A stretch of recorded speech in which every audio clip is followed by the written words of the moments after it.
If you'll be my bodyguard, I can be a long-lost pal. I can call you a Roro, and a Roro when you call me, you can call me out. Call me out.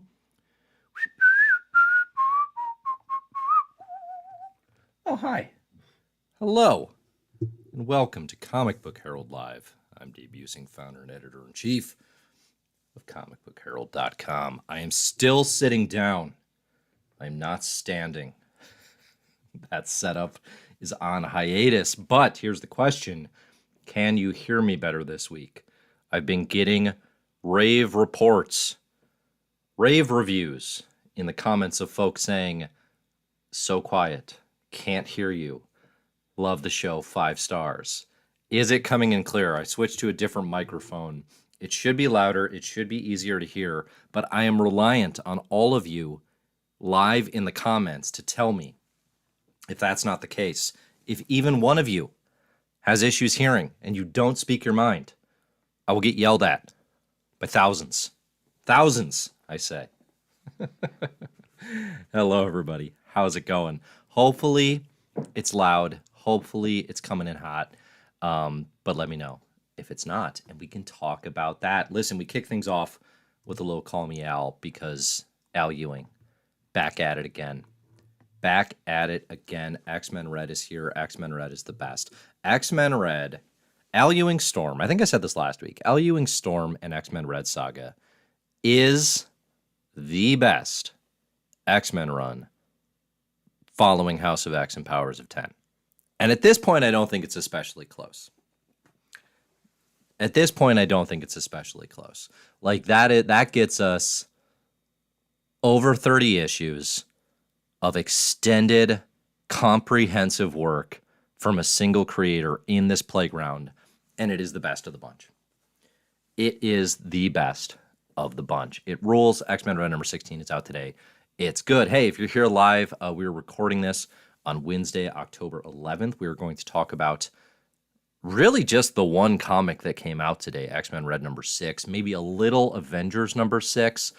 There was also a Wolverine issue that came out today. I liked one page from that comic a lot, but otherwise I don't think there's going to be a lot to say. So spoilers will follow for those comics. Everything else has been out for at least more than a day. But yeah, we're going to talk a little Avengers today. I have some Avengers thoughts. We'll get there, but of course we're going to focus first on the greatness that is Al Ewing's X-Men saga. I enjoy how Big Al's addition. We'll get to that. First, I want to say, I'm Dave. I run Comic Book Herald, all the enterprises here. If you like the YouTube channel, if you like the podcast, if you like the website, please like, subscribe, share, support. All that stuff helps me out a great deal, helps me keep doing these weekly. We're going to cover a little bit of news here, but if you are here live, get in your questions, get in your thoughts, and I will address as many of those as I can on the call. News this week. Did y'all hear that Krakoa is ending? Have you heard the news? Good sir, Krakoa is ending. Here's what happened in X-Men Monday on AIPT news interview with Jordan White, editor of the X-Men line, said, quote, "We're finishing our Krakoa plans. All the stuff that me and the folks working on Krakoa made, we're seeing those plans through to their completion." End quote. A lot of folks seemingly decided to finally accept this as proof that Krakoa is in fact ending, even though I and probably many others have been saying for some time that clearly this phase of Krakoa is ending. Now, there's a little wiggle room here that kind of supports what I've been saying, which is when Jordan D. White says, we're finishing our Krakoa plans, he is not literally saying we are blowing up and never going back to Krakoa when we're done. That is an assumption that folks are making. It might be right. You may be right. Let's get out all the old timers. Oh man, nobody hits modern pop music references like me. I think it's why my streams are so big. right? That's gotta be reason number one why these streams are just blowing up. Man, I've had to shake off listeners. People are pouring in trying to attend these streams, and I'm like, I am worried about YouTube's bandwidth. They seem like nice folks. I don't want to make this hard on poor little YouTube by having so many folks pour into these streams. I will make fewer modern pop references if that's what it takes. But Jordan D. White said, we're finishing our Krakoa plans. That is not news. Folks acting like, oh no, it's ending, I better react now. This is not news. We've known they're finishing their Krakoa plans as within like the next year. That's basically what we expected or should have expected to begin with. About around 5 years, a 5-year plan. Now, I will not be surprised if when the editorial control changes over hands from Jordan D. White to Tom Brevoort, that X-Men does in fact move away from Krakoa. That they're going to finish a Krakoan saga, and that they're going to move away from that and kind of go with a new vision going forward. Do not be surprised if that is the case. That said, there's nothing written right now. There's nothing confirmed that is saying Krakoa is dead. Could it be? Yes. The history of X-Men comics would suggest that that is most likely. When they go to Utopia, Utopia is not still a place that anyone goes, right? Asteroid M, floats around as a reference point. Krakoa will continue to be referenced, but will it be a thing that is actually visited, that is a mutant nation? I like it. I mean, I've said this whole time, I prefer that version of events where Krakoa simply becomes a Genosha, a Wakanda, a Latveria, a Marvel Universe property that is, a nation, whether or not it's the focus of X-Men comics or not, that it's around. But I do not be surprised. Do not be surprised if it's not. That would be the most likely scenario. Nonetheless, taking this as some sort of confirmation is misreading the tea leaves. Okay. Misreading the tea leaves. Got a question here from Jordan live in the chat. Any creators you think will stick around after the switchover? That's kind of interesting. I actually was thinking about that a little bit today because, there's an issue of Wolverine. It's Benjamin Percy's 982nd consecutive issue of the combined X-Force and Wolverine saga that he has been on since House and Powers. And I was thinking, like, who are the creators who are maybe the most in Brevoort's line of sight, or the creators that he would most historically, want to play ball with? I mean, I think just big picture, I would say, I think we can fairly safely expect some turnover creatively as well once this era ends. I think there's going to want to be a lot of, I think if you're going to make a change, if you're going to say that was a phase of Krakoa and now we're really going to give you a new vision, a cool, new, exciting vision, you don't just want that to be the editor, which is not going to mean a lot to a lot of comics fans, right? That's pretty inside baseball. I think, one thing, like Marvel editors and editors in comics in general get a lot of blame if things are going badly, almost never get celebrated for having excellent taste or success. Like if you don't know the name Will Moss over at Marvel Comics, that's a great example of what I'm talking about. This editor who is tied to basically every interesting or exciting Marvel work since, 2014 or something, maybe longer.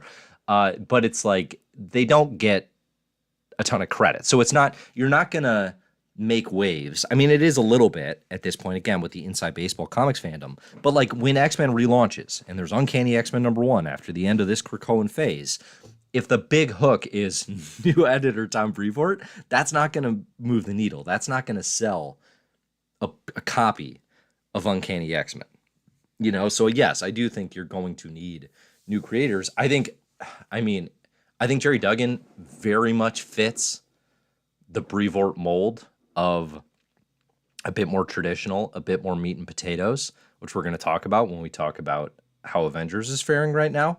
That said, I think anyone who's had a real hand in the pot throughout the Krakoa era in this phase should probably step away from X-Men comics and just like fully reboot the line if you're really going to do it. That'd be my vote, is that they just start fresh. You could see Jed MacKay come over. Zdarsky, if he's interested, potentially. Better yet, you could actually get interesting and get outside of the reused and kind of recycled, same 10 names would be the best thing that can happen, I think. But I mean, I do, just to reiterate, like, there is an intentionality to what Hickman and company started with House and Powers, that being a beginning and this phase having an ending. I'm so glad that it does. I've said this multiple times. You want this phase to end, because if it is just endless, aimless, move 40 yards downfield and punt the whole time, we're never going to get the good stuff. You want it to have an end, because then they're going to have to push and they're going to have to use big ideas fast to create some narrative momentum to get to the ending they want. What I don't want, though, and which may happen, but that does not mean is that this phase has to end and that ends everything that was done, or that reboots it and it totally restarts and now we just have Professor Charlie back in the mansion as if nothing happened. Like, that is an insane, though not implausible, reaction to like the progress of this era. I mean, I said this when it started. Progress like this is always met, always, by traditional back to basics, reactionary storytelling. The Grant Morrison run is followed by literally going back to Chris Claremont in 2004 and Chuck Austen, whatever was happening there, right? Like, progress is followed by regression. This is not just true of comics. We are seeing this in the world politically. Okay, but this is definitely going to happen with X-Men comics. It's just a matter of how severely. I mean, the other thing that has been alluded to, as many people are referencing here, is multiple Krakoan ages have been referenced. We are in the first Krakoan age. I suppose that it has ended. It has fallen. So the second Krakoan age could be a follow-up down the road with new creators and new editors, or it could just be the final act of this book, is a renewal of Krakoa and a second Krakoan age as they move to Arakko or into space, or who knows exactly, right? But that's the part I'm excited about. Like, that's what I want to see, is how do they actually plan to end this thing? How does this phase actually progress and get to a conclusion? Can it be in any way satisfying? I think for a lot of X-Men fans, the post-House and Powers ride has been interesting, has been just loaded with potential and often unfulfilled potential, right? But the hardest thing was always going to be, can it stick a landing? And I think we're deep enough in it, and I think people they probably underestimated how big of an impact the launch was going to have. They did not have, whatever. We don't need to relitigate the whole experience, but the point being, if the ending's awesome and the final stretch of the phase is really flipping cool, it is going to positively influence how people remember this stretch of comics. It does matter, I think, quite a bit. If it falls apart heavily and it's kind of a lazy retcon to put all the toys back in the box and just kind of reset things, it's going to lead people to be really disappointed, and look back on this era and be like, yeah, just unfulfilled potential. Never got where you wanted it to be. But anyway, we already knew all that. None of that is especially new, but it's being talked about somewhat openly now that we're kind of in the end game of this. There may even be news here, this weekend in New York Comic Con about what that end game is going to look like, right? I think more stuff is going to keep coming. So I'm excited for that. I'm looking forward to that. Okay, so the big question that I'm asking at the front of this is Jed MacKay, can Jed MacKay, writer of the Avengers, save the Avengers? Now, this presupposes that you are aligned with me in that Avengers needs saving, which you may not be, but in my view, Avengers has not been an essential or even especially good title since Secret Wars, which, lest we forget, ended the first month of 2016. Avengers has been in a rut. The Mark Waid era did not work. The weekly Waid, Ewing, Zub stuff is semi-interesting. I'm not nearly as in love with it as some folks. That's probably the peak, I guess, of the post-Secret Wars experience. Then you have the Jason Aaron run, which what it lacked in purpose, it made up for in length. It goes forever, right? And now here we have 6 issues of a Jed MacKay written run. I think it's, CF Villa on art duties. We have a pretty standard back to basics kind of team. We have Captain Marvel, Black Panther, Iron Man, Thor, Cap, Sam Cap, and Scarlet Witch, Vision.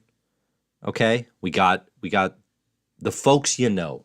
A lot of MCU faves, a lot of Avengers classics. No real risks in that lineup. For like Jason Aaron's run, I think fell apart and didn't work, but took swings. Robbie Reyes, Ghost Rider on the team. Echo eventually, right? Took some swings with the lineup. This lineup's not taking any swings. I think this run started out fairly promising. Jed MacKay was playing off of 2 very good one-shots that he wrote, the Timeless specials that Marvel put out at the end of 22 and at the end of the last couple years, that were basically King the Conqueror one-shots. And I really like MacKay's King the Conqueror. And so the first couple issues tease that, like, oh, the Avengers run is going to follow up on that King stuff, and it's going to be a big King arc here in the pages of Avengers. Now, it still is that, but issues 3 through 6 have, like, fully gotten away from that. And the problem that I've had with it, and we have a comment here from Barkwood Comics right off the bat. It said, first live stream, thanks for joining. Appreciate you being here. Says, Dave, please help me comprehend how and why this Avengers run is so bland. Where are the stakes? I kind of agree over the last 3 to 4 issues. I did not think I was going to, because I really like Jed MacKay's work at Marvel a lot. Many of my favorite Marvel books over the past, 5 years are written by MacKay. Black Cat was so much better than anyone ever would have expected. Moon Knight has been excellent. The Clea Doctor Strange run is pretty consistently interesting stuff. MacKay's a really good Marvel writer. I was excited when they got the gig to do Avengers. Avengers is a hard book. I mean, I think we do want to preface this too by saying, okay, it's been 8 years since Secret Wars, but it's also like, yeah, but like historically, Avengers kind of sucks. Like, we talk about this all the time in the My Marvelous Year podcast, where we go year by year through essential and critical and interesting Marvel history. But it's like Avengers is almost never one of Marvel's best comics, or even in like a top tier, honestly. Now, the hardcore Avengers fans are obviously going to disagree. But like broadly, the title's pretty mediocre more often than not. And that's from jump with Stan and Jack on Avengers. It's never one of their best books. It's always mid-tier. So writing a great Avengers book is not easy. Very few people have done it. Very few. That said, you'd like to see something trying, taking swings. Again, with the Aaron run, I didn't like it. I didn't want to keep reading it after like 25 issues, if I even made it that far. I think the swings it took did not work, but it took swings. And I did appreciate that about it. What's happening right now, issues 3 through 6, it feels so heavily reminiscent of Hickman's creation of the Black Order, co-creation with collaborators of the Black Order in Infinity during their Avengers run. You have a new group of fairly cool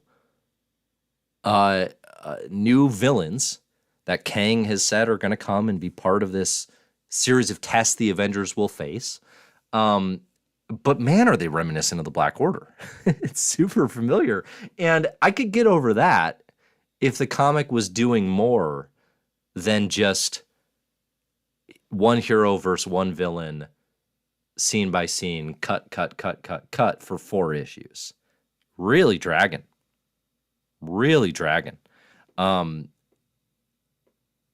It could get back to maybe some interesting new developments with Kang the Conqueror or something. Again, it's a creator I really like, but it is incredibly meat and potatoes comics. And what I mean by that is we've had it before. It's not the most exciting. Just straight down the middle, right? 87 miles, straight down the middle. Okay? It's not a good pitch. Have I been watching baseball? No. Does anyone throw 87 miles an hour anymore? Probably not. probably too many steroids for that. But I just, like, since Secret Wars, Tom Brevoort is the editor on this title, the editor who's going to take over X-Men. And they just cannot elevate Avengers beyond meat and potatoes comics. They just cannot elevate it to an essential run. And I think it started promising with MacKay's Kang, but it's just like this run absolutely doesn't have it. Now, a run that does have it under Brevoort's leadership is Ryan North and Ivan Coelho on Fantastic Four, which is, I would say, the first book flagship book under Brevoort. Brevoort's flagship books are Avengers and Fantastic Four.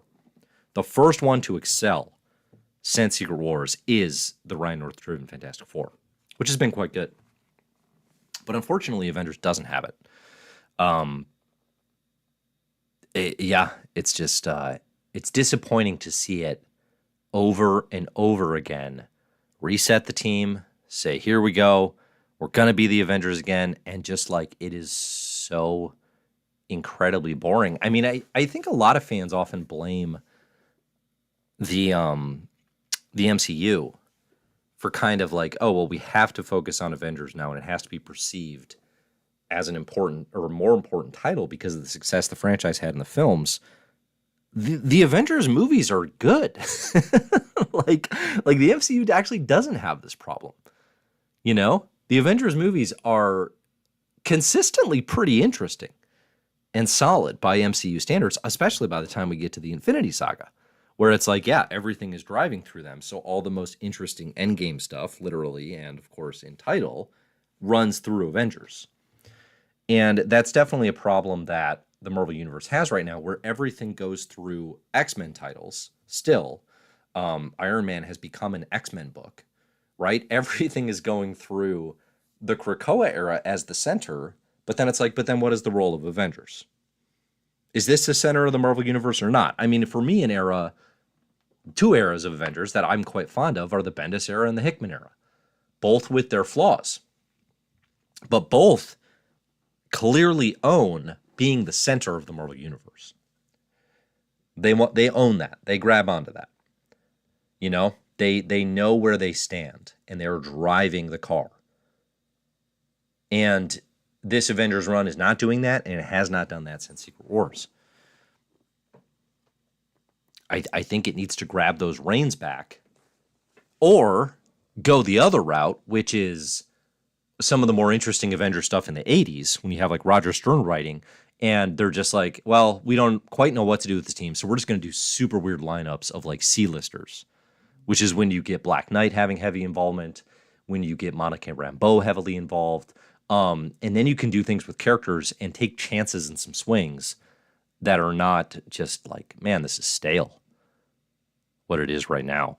I'm seeing a reference in the comments here, and I've seen a few people say like, oh, I think MacKay's going to be done with Avengers because Chip Zdarsky's taking over.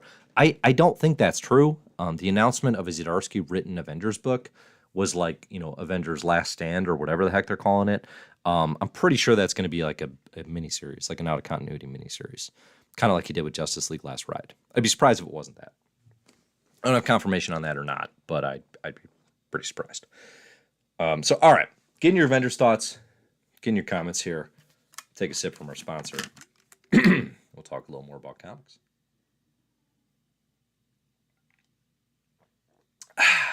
That's big water for you, baby. So yeah, I mean, if I had to pick, you know, like who do you think could come in and save Avengers? I thought Jed MacKay was a great choice. You know, I thought that made a lot of sense. It just through 6 issues has not happened. Now I tweeted as much, and I've seen a few, you know, several members of the fandom of Eternal Patience are saying like, oh, it's too soon.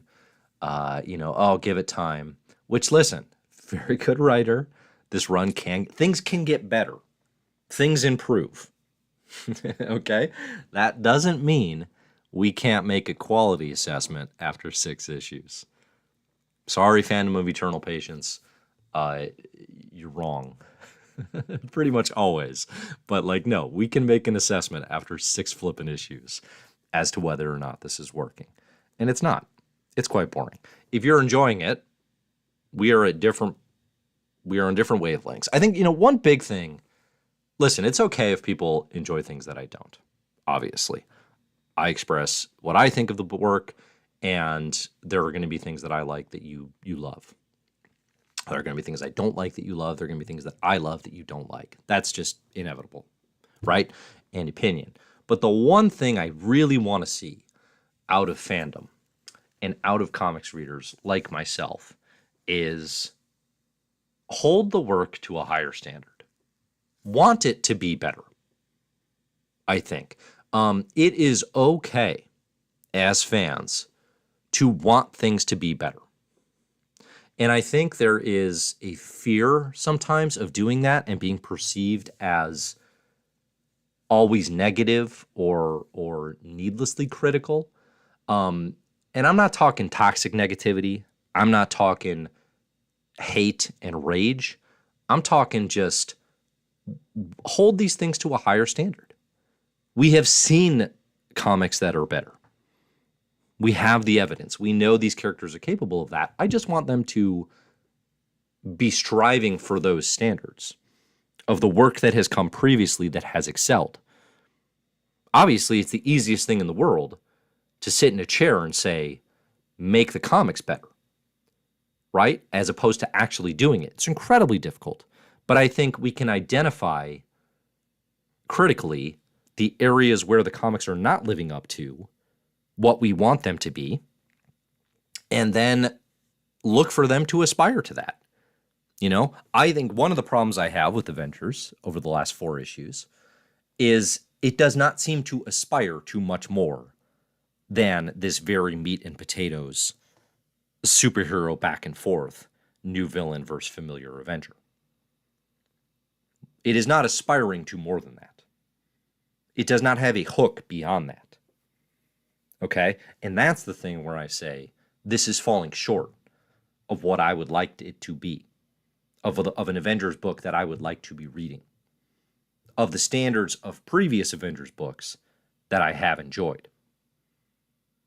Anyone gets to say that, not just me, whether you agree or not. So, as usual, got some irritation with the fandom of Eternal Patience. The Resurrection asks, do you think Alan Moore would ever write Marvel? No. No chance. 0%. 0% chance. Things that are more likely. Sins Past gets unretconned. And Marvel commits to the relationship between Peter Parker and Gwen Stacy's daughter with Norman Osborn, as they tried to do in Sins Remembered, which nobody remembers, ironically. That is more likely than Alan Moore writing for Marvel. James says, I'm currently not reading Avengers, but can you see any foundations being built for a potential epic story? Yeah, the first couple issues set the premise for a massive Kang story.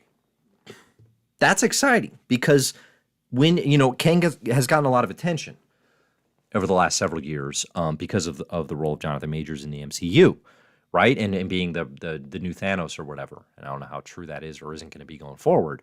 But Kang got a lot of attention. And one of the things you see, and I had this problem too, is then when people are like, oh, what are the great Kang comics? It's not a super easy list to make. There's not that many of them. MacKay's timeless issues immediately go on the list just by virtue of being strong Kang the Conqueror work. So the premise of an Avengers epic with Kang as a central antagonist or player that is really flipping good is very exciting. I would like to see more of that. The problem isn't that Kang's mildly out of the picture and that there are new characters being created. I think the new designs are pretty cool. Again, the characters feel very much in the school of the Black Order, even down to the naming conventions. But that doesn't mean they're uninteresting. It just means maybe a little uninspired, a little formulaic from something that already came and has now been celebrated in the MCU. But the problem isn't that they took that swing with new characters. The problem is they got absolutely stuck in a rut of repetition for 4 straight issues on those characters. Meanwhile, no developments on Kang, no developments on what the tribulations are, things like that. So do I see potential for this? By a second and third arc, this could get really good. I mean, I think that's part of the problem I have now too with the Phantom of Eternal Patience is oh, it's only been 6 issues. Wait till issue 20, which I think is an insane thing to tell somebody. But comics don't get shelf runs like that anymore. Ongoing comics, the idea that Jed MacKay is going to get 20 issues on Avengers. Can anyone lock that in? With how much confidence can you say that about anyone on any title? That they're going to get 20 issues? The only certainty is Ben Percy on X-Force and Wolverine. He's going to be writing that till we're 97. Okay? But everyone else, it's somebody, if you get 15 issues, that's a long run in this market with these standards. I don't think that's a good thing, but it's a reality for sure. Now, if it's successful, it's undeniably successful, obviously you should keep it going. But there's a lot of factors that go into that. Okay. Let's see. Do we have any interesting Avengers questions? Cousin Marcus points out Ultimates was the real Avengers book post-Secret Wars. That's a good point.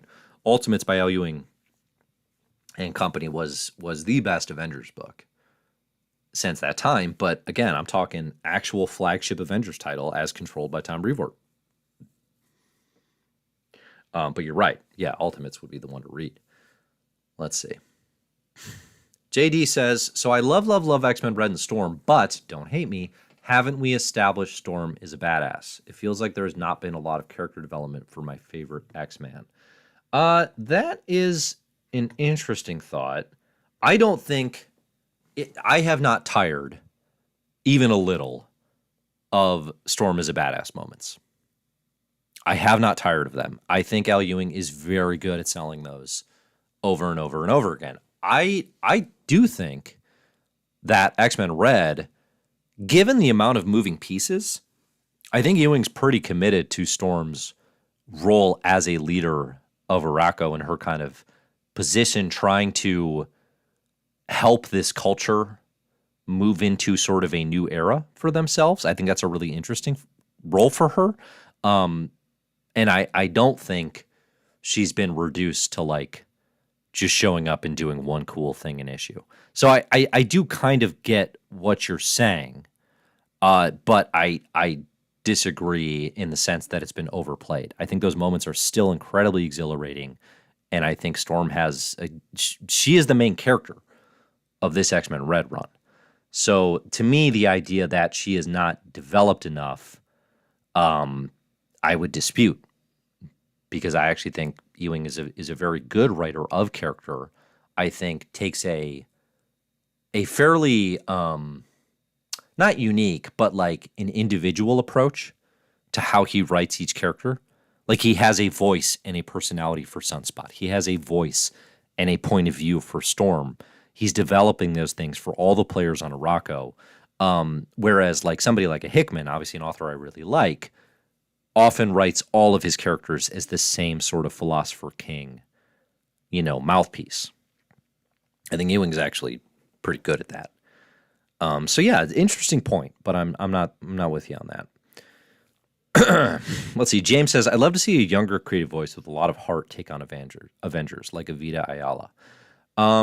That's an interesting choice. I mean, Jed's a younger, newer creator. Actually, I don't know how old they are, but like it's not like they're the old guard or anything, which is part of why I was excited about taking over on Avengers. So I think you're right that's a thing that Marvel needs across the board. I think they're very much in an in-between stage of kind of recycling the same people over and over again. And I think they also are trying some new voices. A lot of times they're relegated to the Unlimited stories in Marvel Unlimited, the Infinity stuff. I think, moving some of those newer voices up and giving them real swings that are extended beyond a 5-issue mini is kind of where we need to see the publisher go, to see them give like a real shots in earnest. Let's see. Okay. Let's see. Banksy says, imagine if Percy's Wolverine just somehow persisted through the end of Krakoa. I think we have to assume that it will. I think until proven otherwise, this X-Force and Wolverine run is just locked in perpetuity. It's just going to be.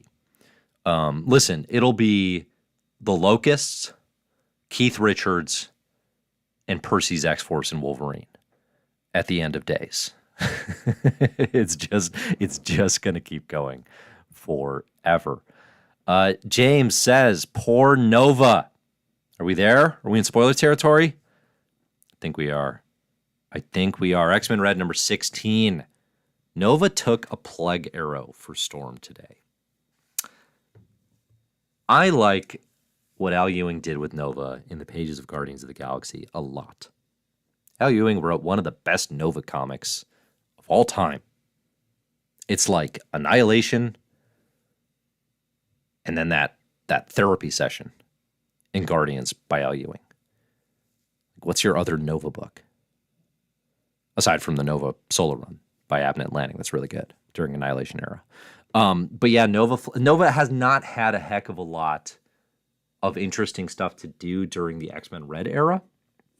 Was more of an interesting player in Sword when it was really more of a cosmic kind of getting all the intergalactic players together territory. I think has really been relegated to just sort of like, honestly, it's kind of weird that he's there. He's just kind of playing like, he's kind of just helping out. He's just support. He took a plague arrow for Storm today. He seems to be dying. It is not confirmed. I don't think that he is dead. This is Marvel Comics.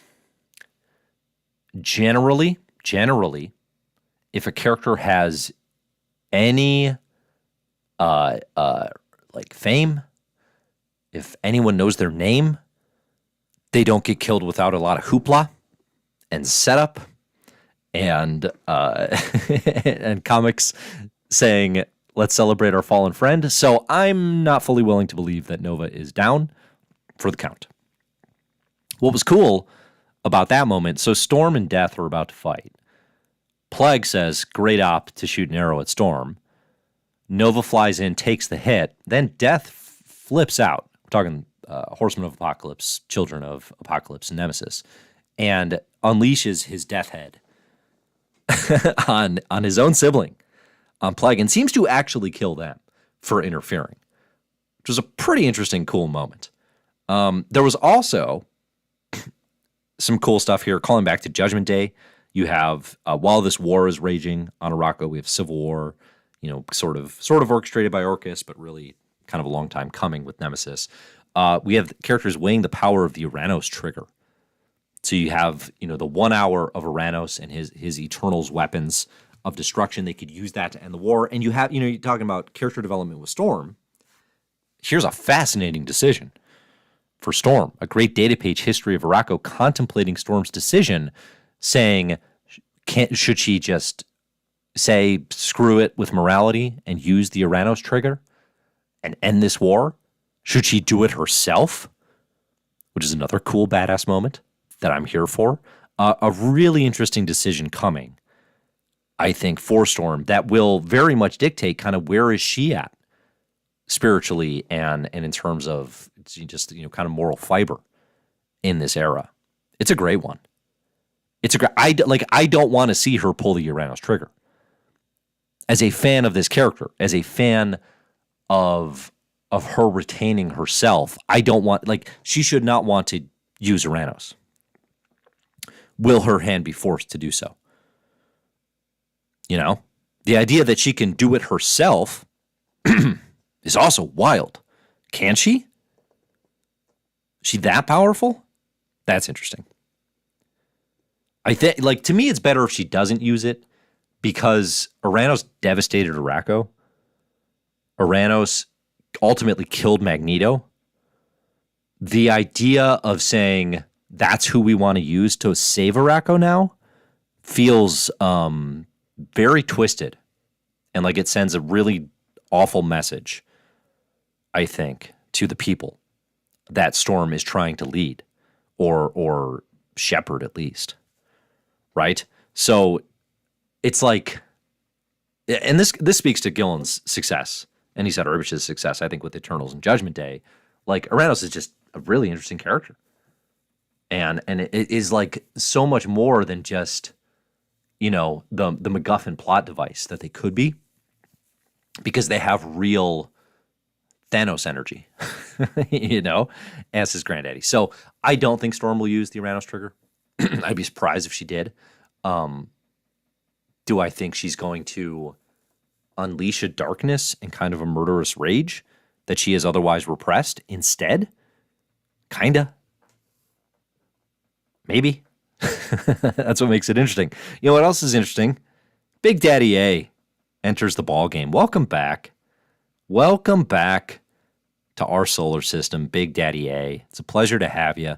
We got Apocalypse coming through the Krakoan gates, stepping into the scene, stepping into the war. I think this is definitely why, I think we can pretty easily confirm that the Big Daddy A with the beard we've been seeing in the pages of Mortal X-Men is not, in fact, our Big Daddy A. This is the real one, the one and only.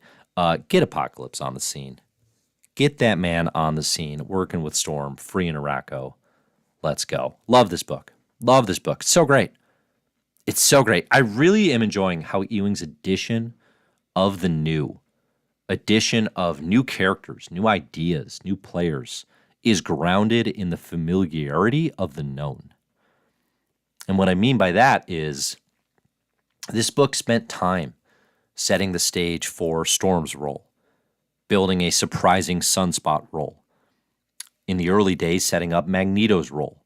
Familiarity of the known, of characters that we have seen in the Krakoa era and, of course, throughout X-Men history. And then building around that with additions of a lot of newness.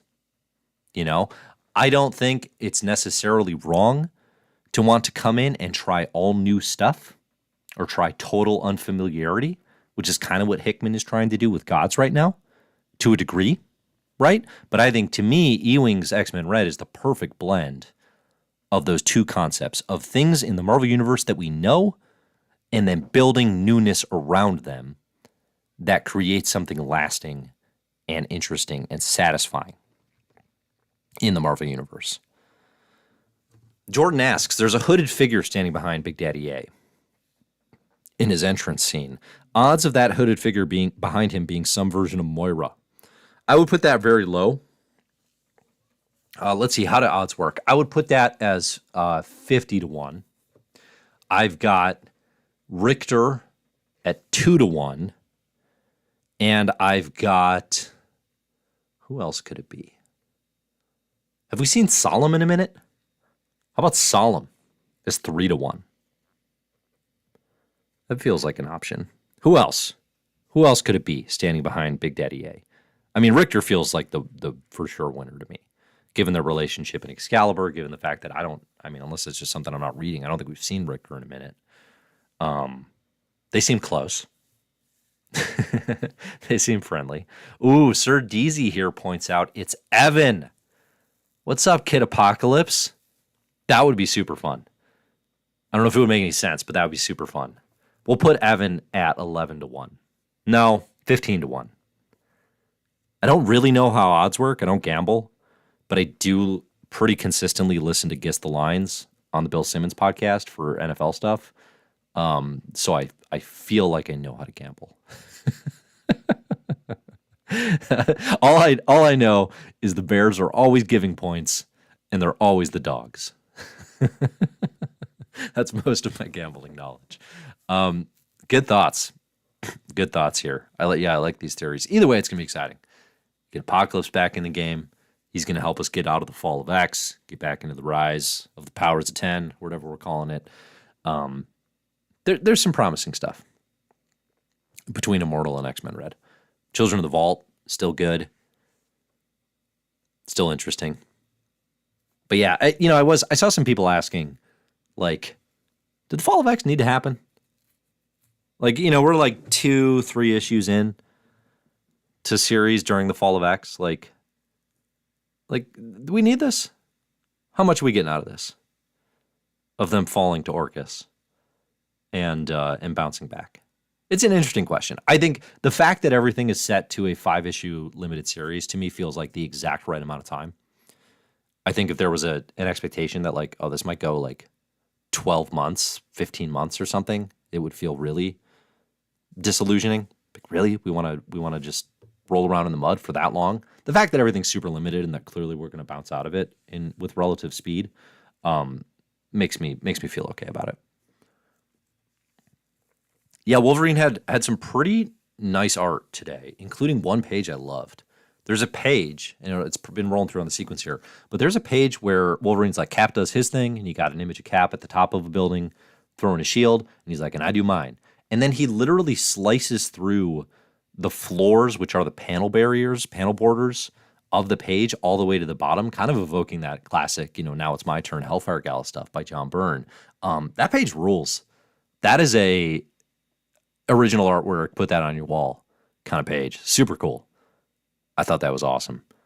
Open Mike Eagle says, some of these series certainly didn't need to happen in the Fall of X. Yeah, I mean, for sure. I think Marvel is not good about reduction of content. They're not good at saying, like, we have, like it'd be so nice.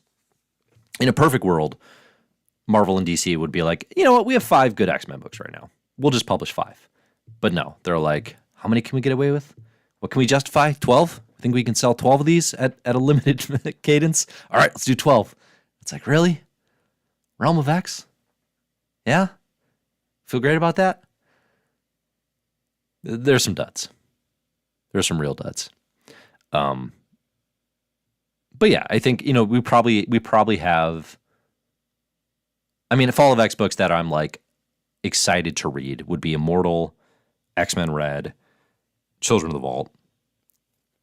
And then you get into I'm a little curious about where things are going. X-Men, Uncanny Avengers, Uncanny Spider-Man.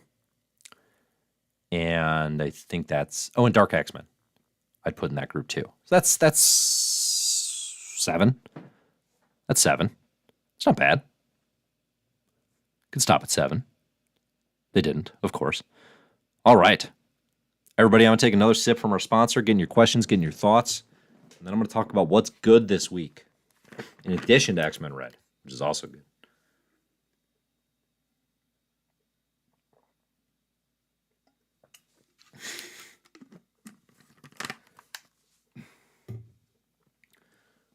News on the Comic Book Herald front. My Marvelous Year, we released Convincible #1 this past Monday.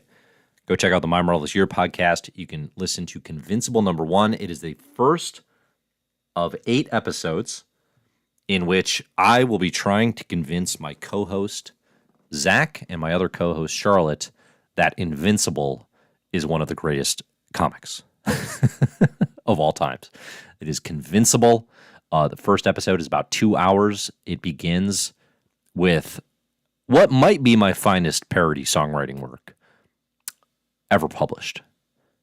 Partly because it's the only parody song work I've ever done that has been published.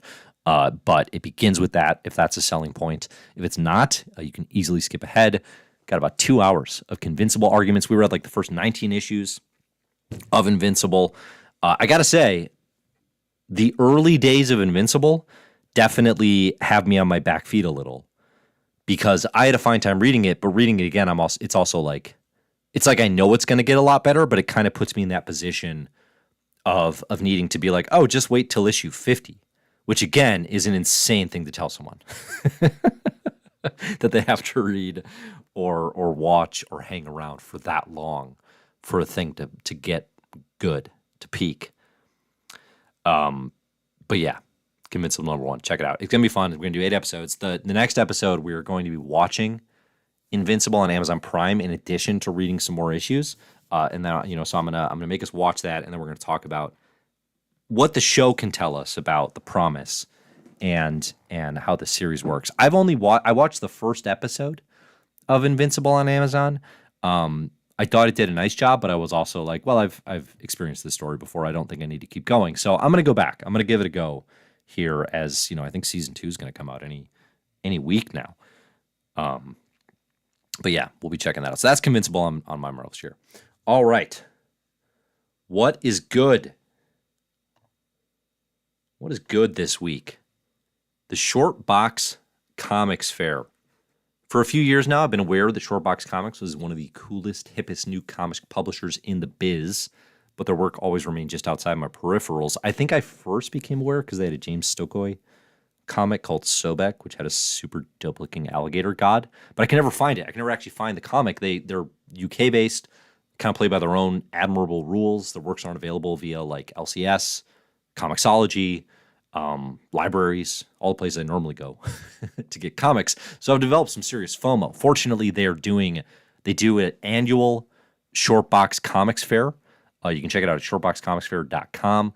They have DRM-free digital purchases, and you can you can buy as many of these as you want. Obviously, they highlight new works from independent artists around the world. So I bought 10, and it's kind of wild because it's exciting. Because you're picking comics based on what you hope they might be, like based on title, based on creator name that you may not know, on some preview work. Like there are fewer than 10 creators in this whole list that I've ever heard of before. And obviously I follow comics fairly closely. You got like Nick Dragotta does some work in here. He collaborated with Hickman on East of West. You had Blue Del Conte, who I've interviewed before. But not a lot of names that you're going to recognize. So it's kind of like, okay, this looks like it could be interesting. And you're supporting indie comics creators, which is great. So in the interest of curation, I will give you the 3 of the 10 that I read that I liked the most, that I really, really loved, if you are so inclined. And you should. I don't know if it closes after a month and then you can't buy them digitally or what. I know it's like, they say it's annually, like one month a year is the Short Box Comics Fair. It's really cool if you're into like the indie comic scene. So My Father Was a Good Man by Adeline Kahn is my favorite read of the whole bunch. It's got Tilly Walden, Emily Carroll vibes, I would say. It is a evil supernatural wolf story, but really it's a story about a girl and her father and reevaluating that relationship. It is excellent. 37 pages. My favorite of the Short Box Comics read. Oh, that's the other thing, is all these will range from like 16 pages. And I'm not like, they're not sponsoring me. I just like this. It'll range from like 16 pages to over 100. And the price will fluctuate based on that. So it's going to be between like 4 and 12 pounds, which I looked this up. That's like $5 to $15 American. Then you got Ocean by Lucy Bryan. This is just like a cute, charming time traveling story. And then probably the one that will appeal most to this crowd, I would guess, is called Fight Like Hell. 16 pages, David Brothers, Nick Dragotta. It is a boxing homage to classic manga, and I'm going to butcher this name, so apologies to everyone involved, Hajime no Ippo. And it's like a supernatural boxing sports comic. It's like a near perfect 16-page sports comic. If you like Dragotta's work on East of West, You're going to love the way this comics look. But so those are my three. My Father Was a Good Man, Ocean, and Fight Like Hell. Obviously, there's like 150 listed in its entirety. Shortbox has a reputation for incredible curation and taste and celebrating creators you would otherwise probably not have heard of, or at least I hadn't. And again, like, if I haven't heard of them, who has? One wonders. So that's my pick. That's what's good this week. Shortbox Comics Fair. I've been reading a bunch of those and having a good time. It's exciting to read like genuine indie works. Like a lot of times people talk about like, oh, Image, the indie comics of Image. And it's like those aren't indie.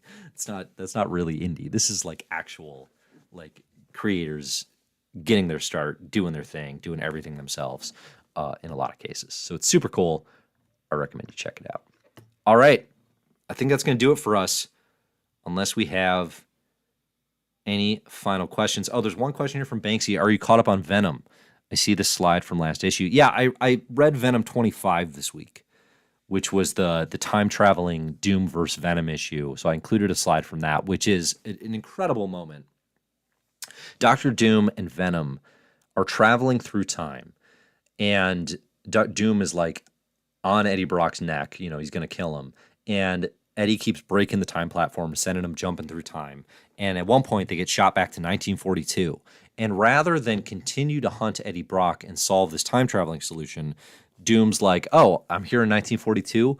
I'm going to hunt and kill a bunch of Nazis. It's great. He just fully commits to destroying Nazis. Dr. Doom is a treasure, and we should always celebrate Doom's behavior when traveling to the 1940s. But that issue is so flipping good. I think, it reminds me, we've had two stellar Dr. Doom comics this year. Ryan North wrote one, I think in Fantastic Four number 7, and you got Al Ewing writing one here in Venom number 25. So two classic Doom works. That makes it a good year, I think, by any metric. So thanks, everybody, for listening. Thanks for the questions. I'm seeing Bird Nerd here calling me out. Dave hasn't watched Invincible. Come on, step it up. I don't like watching or consuming story I've already consumed. It is not an experience I enjoy. That said, I'm going to check it out for the purposes of Invincible.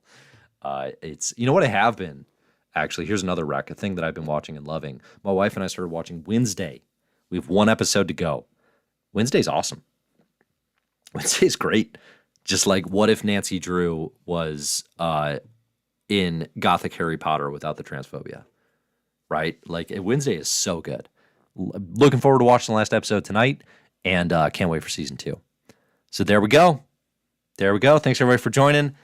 I'll be here whenever the comics are good. And even, I was here this week, and I mean, we had one comic to talk about. So what do you say about dedication, right? Mike should be better this week. Hope it sounds better. Let me know in the comments if it doesn't. Thanks, everybody, for attending. Enjoy the comics.